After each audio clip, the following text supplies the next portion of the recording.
Vous n'êtes pas sans savoir que l'industrie chimique est polluante.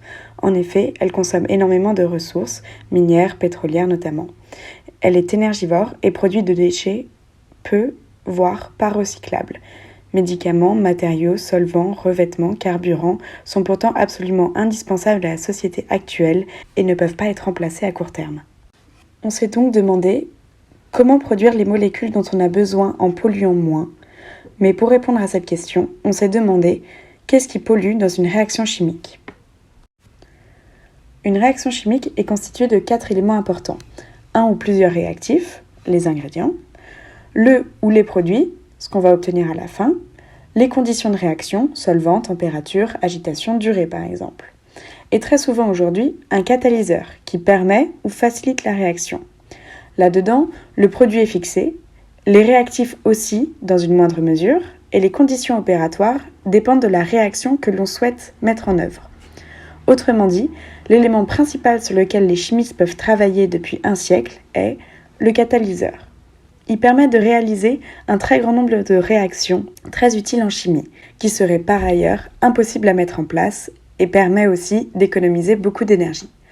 Le seul problème, c'est que l'immense majorité des catalyseurs employés aujourd'hui au laboratoire ou dans l'industrie sont composés de métaux, souvent rares ou précieux, dont l'extraction est très polluante.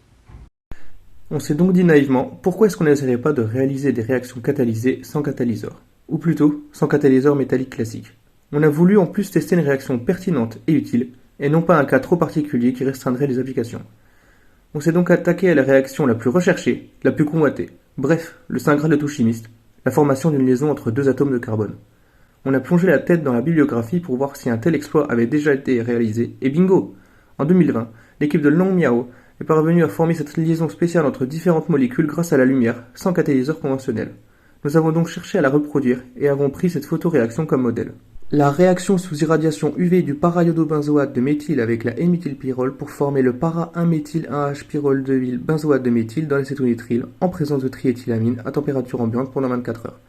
C'est sûrement du charabia pour vous, mais nous avons toujours les 4 mêmes éléments, les réactifs, un produit, un catalyseur et des conditions opératoires. Le produit au nom imprononçable de cette réaction est fluorescent et n'a pas été choisi par hasard. Il peut être utilisé comme fluorophore en biochimie notamment.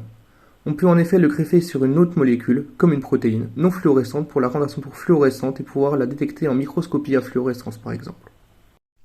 Et c'était parti pour 1 an d'expérience, d'essais, de design de réacteurs, d'échecs, beaucoup d'échecs, et au final, un petit rendement de 25%, mais un produit bel et bien là.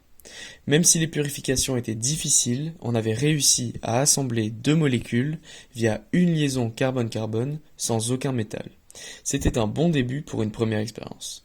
Il fallait ensuite qu'on caractérise notre produit et notamment que l'on étudie ses propriétés solvatochromes, c'est-à-dire la variation de la couleur de sa fluorescence lorsqu'il est dissous dans un solvant plus ou moins polaire. La polarité représente quant à elle l'irrégularité des charges électroniques au sein d'une molécule. Le nouveau problème que nous avons rencontré était que nous n'avions pas assez de produits pour mener ces expériences. On a donc dû trouver un autre moyen plus classique de synthétiser notre produit. Cette nouvelle méthode plus classique employait certes un catalyseur traditionnel, mais nous a permis d'obtenir suffisamment de produits pour mener la deuxième partie de nos recherches. Nous nous sommes concentrés donc sur la réaction suivante. Un couplage de Heck entre nos 2 réactifs précédents avec de l'acétate de palladium et de potassium dans le diméthylacétamide à 150 degrés pendant 7 heures.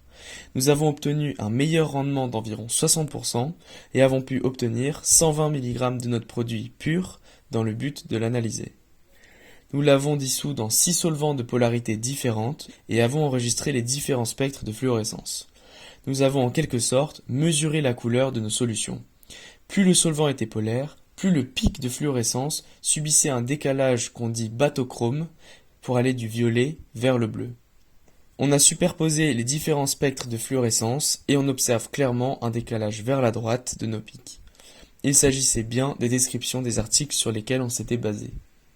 Ainsi, nous avons réussi à faire une nouvelle molécule intéressante en biochimie pour ses propriétés fluorophores sans utiliser de catalyseur traditionnel. Il serait donc maintenant intéressant de chercher à améliorer les rendements pour limiter l'utilisation de catalyseurs plus problématiques auxquels nous avons eu recours malheureusement dans la seconde partie. Cela représenterait un petit pas de plus vers une chimie plus verte qui pourrait à terme réduire son impact écologique en limitant l'emploi de métaux polluants et en réduisant la consommation énergétique par l'éventuelle exploitation des rayonnements les plus énergétiques du Soleil.